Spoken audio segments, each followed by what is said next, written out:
Hey, I'm Hannah, the wife without kids. This channel is all about building a positive community to support you in your child-free life. I want to talk about the way we talk to and treat women who make the choice not to have children, both at all or even just biologically. She clearly put more effort into her hair today than I did with mine, but you know what? The old pony, it's never going to go out of style, at least not in my world. So I am someone who definitely feels a strong sense that I am not meant to be a biological mother. As of right now, my husband and I live a child-free by choice lifestyle. Completely agree. I totally get what she's saying there. And that may continue indefinitely, or we may eventually choose to bring children into our lives through fostering, adoption, etc. So I hesitate to fully align myself with the child-free community, but in the child-free umbrella, especially in online communities, you'll often find a little bit of everything. It's true, and you know what? You can be part of our child-free community until you decide to have kids. And it's a topic that I feel very personally passionately about. I moved to a foreign country and lived there for several years. I speak more than one language. I made a career as a writer and had my first book published when I was 23 years old. I founded my own company, which now employs 8 women. That is so fantastic that she employs 8 people through her company now. That's living the dream, right? Just getting to pursue what you're passionate about and then creating a career out of it. And I did this all without any kind of college degree or inherited wealth, which is probably the thing that makes it the most statistically unusual. She's a very accomplished lady. Good for her. That's amazing. And I don't say any of this stuff to be braggadocious about myself, because for the most part, I think that I'm a product of privilege, like most other people who have entered that level of professional or personal success. So I don't necessarily think that my trajectory inherently says something deeply impressive about who I am as a person. However, as a woman who is 32 years old as of recently, and married, I often hear pretty explicit levels of disappointment from people in my life because my husband and I are currently on the child-free path. Yes, that is a common one. It almost doesn't matter what you've done with your life. If you aren't a parent, then it kind of almost doesn't really count. Or anything that you have managed to accomplish, it just pales in comparison to being a parent, which I just don't understand. And this can totally vary. I will absolutely not be calling out anyone individually because I want their right to privacy. But people in my social circles, in my own family, and my husband's family have expressed all kinds of sentiments. Some of them think that even, for example, if we were to adopt a child, that would not at all be comparable to having our own children. I think that's just such a sad thing to say. There are so many kids who would love to have a loving and stable home. And I think when individuals open up their homes to kids who have been abandoned or orphaned, that is such a selfless and giving act.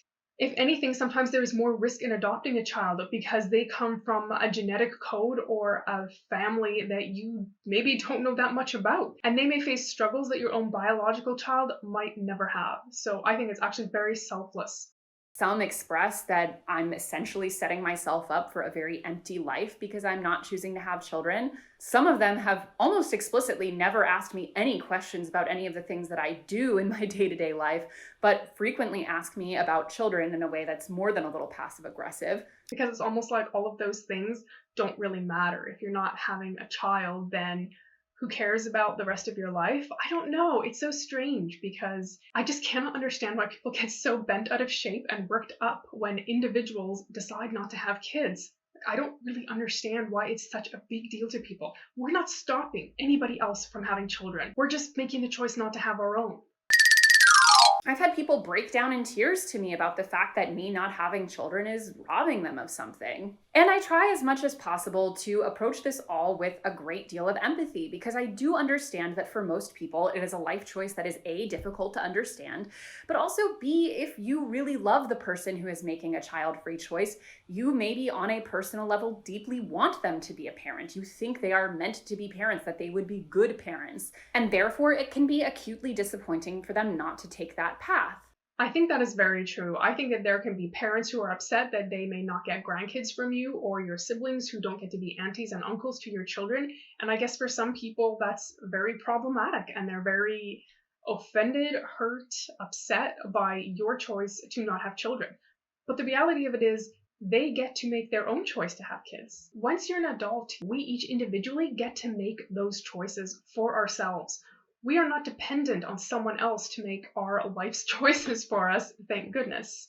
The reality is that even academic research shows that our treatment of women in particular who choose not to have children is still extremely stigmatizing and othering. One researcher highlights the fact that although there is a growing number of women who are choosing not to have children, these women are still heavily stigmatized.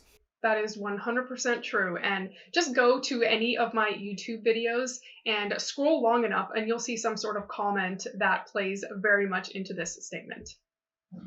As she further explains, the terms women and mother have become synonymous. She further states that reasons not to have children are complex, and child-free women are likely largely influenced by gender role expectations. But the research on childless stigma suggests that women who choose not to have children are still considered to be deviant, greedy, not fully women, and even subhuman.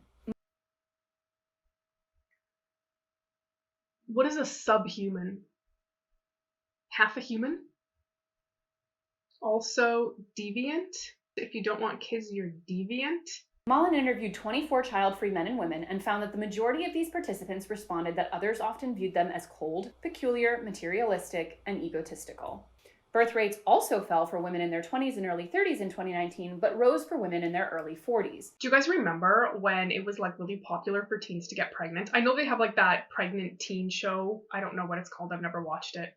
Suddenly every single teenage girl wanted to get pregnant and be a mom and have a baby and be on a reality show, because I guess that was just the thing that you were supposed to do. Because when I was a teen, I only know of like one or two girls that got pregnant, and it was like not something that you were proud of. It was just sort of like, oh yeah, I'm pregnant, but it wasn't something that was really celebrated or, shouted from the rooftops. But despite this normalization, the refrain that child-free women often hear is pretty consistent.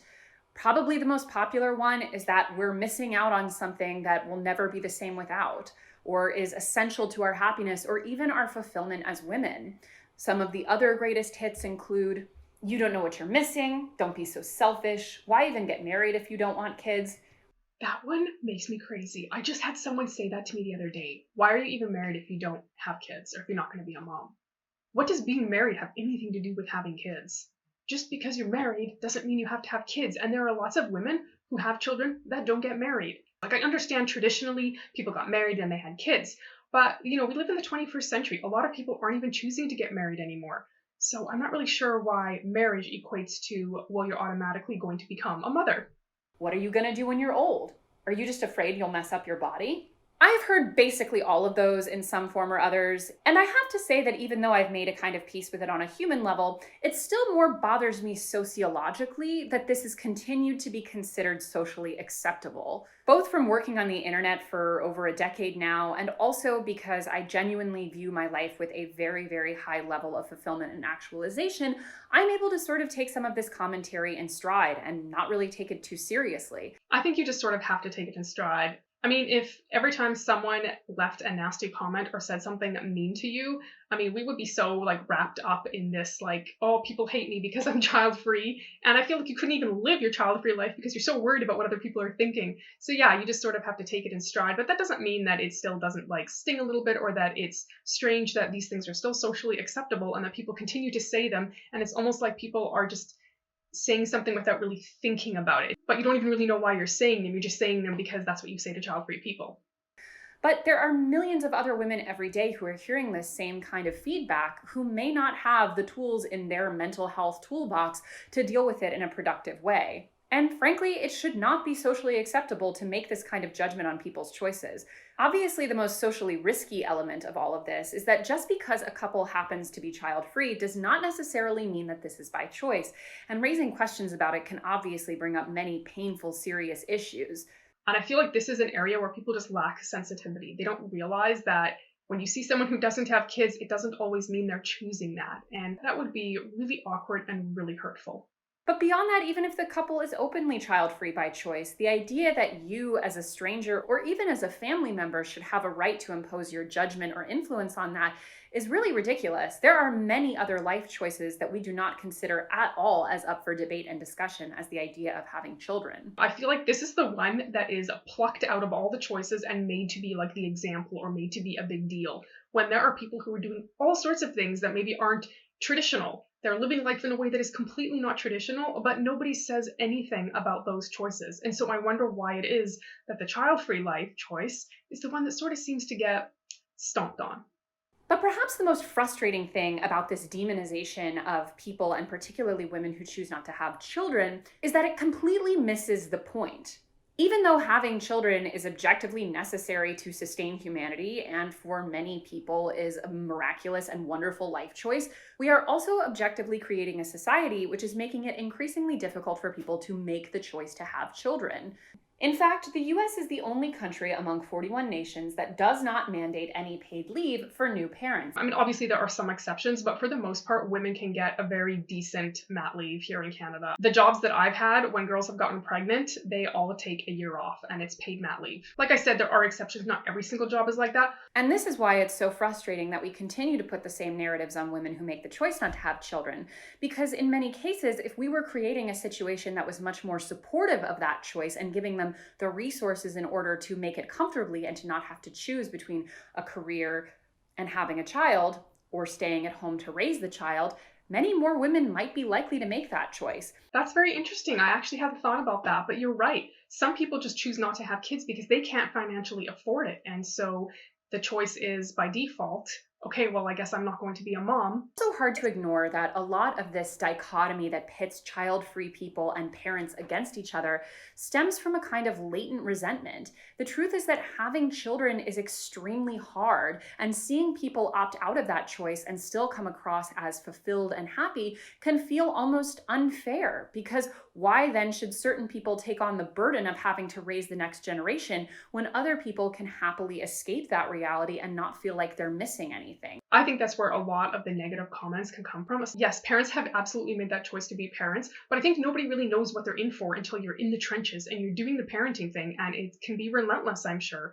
And you're tired and you're exhausted and it's hard work. And so when you see other people just out living life and having flexibility and maybe being financially a little bit freer, and you realize, okay, I have to live a little bit differently, it can be a little bothersome to people and it can maybe irritate them because maybe they didn't even realize they actually did have a choice in being a parent or not being a parent. I do understand on a human level how that could feel unfair, and also maybe to some extent an indictment of the choice to have children, as if maybe it really isn't worth it to have children. But the answer to that is not to stigmatize people who choose not to be parents. The real question we need to be asking ourselves as a society is, how do we support mothers and people who want to become mothers? And I would say the same is true for all parents of both genders. That's a good point, and not something that I've really talked about before. Maybe as a society, we should be a bit more supportive of parents. One of the nastier comments that women who choose not to have children will often hear is something along the lines of, what are you going to do when you're older? Who's going to come see you? Who are you going to spend your holidays with? I'm pretty much going to be spending them with my husband and my 2 cats because my cats are going to live forever. And not to be a humongous downer, but actually the statistics show that even people who do have children don't necessarily guarantee that they're going to be surrounded by family members when they're older. For example, though we'll often ask what child-free people will do when we're older, around half of all seniors in assisted living homes do not have a single visitor on an average year, and over half of them report feeling isolated. Can you imagine not having a single visitor in like a year? That's really depressing, and I'm an introvert. But part of that breakdown is because we've become increasingly atomized as a society. In America, we tend to imagine the family unit as what we refer to as a nuclear family, meaning parents and children living in a home by themselves. It's important to remember that throughout much of human history, and even to this day in many cultures that are not America, this nuclear family model is pretty much unheard of. Families live intergenerationally, communities support each other much more actively between families, people stay close to their extended relatives and help one another in raising those children, and taking care of elder family members as they get older in your own home is considered part of the natural life cycle rather than shuttling them off to a home where they're really never interacting with their other family members. I do think there is a huge plus to making sure that you take care of your family. And I think maybe our culture has gotten a bit away from that for some reason. I'm not really sure why that is. Maybe we just like the idea of being more independent and kind of doing our own thing. Families used to live together, and there are certain cultures that still very much live that way. But it is a little bit hard to imagine because I just grew up knowing that when I got to a certain age, I just moved out and became independent. And I think maybe we favor individual independence more than we favor staying together as a family unit. There's a fantastic long-form article on the subject of the nuclear family in The Atlantic, but here's just one quick quote.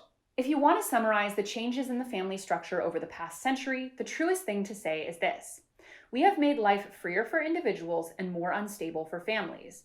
We've made life better for adults, but worse for children. The shift from bigger and interconnected extended families to smaller and detached nuclear families ultimately led to a familial system which liberates the rich and ravages the working class and the poor. I've literally never thought of that before. That's an interesting quote. I guess when you're not living with so many people, you get to be more individualistic and pursue the things that are important to you. So yeah, that sort of comes at a cost, I suppose. If we were to broaden our idea of what families and communities can look like, where different extended members of the family or even social unit could include close friends who themselves do not have children are still a very important part of rearing and educating that child, we may not feel such a distance between parents and those who are not parents. We would see those child-free people as having an integral role to play in society.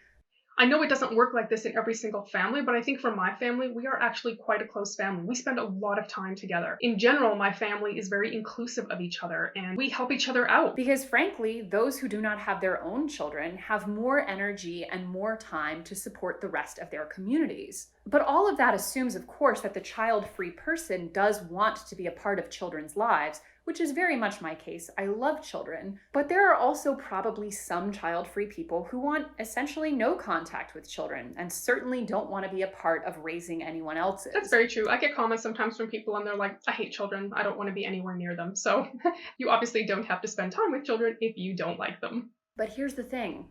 Even if you think that that is a morally wrong choice, and okay, I'm not going to debate that, but philosophically seems shaky, it's important to remember that shaming as a tactic empirically does not work. Shaming and ostracizing someone because you don't like a life choice really, in its best case scenario, will just result in them not really wanting to be around you. When you shame someone or make them feel negative about not wanting to have kids, guess what? They are not going to want to hang out with you at all. And if that's the point of the person who's criticizing your child-free choice, then I guess they've achieved what they set out to do. But I think maybe most people aren't trying to drive people away. They're just trying to understand, how can you do this? Or why are you doing this?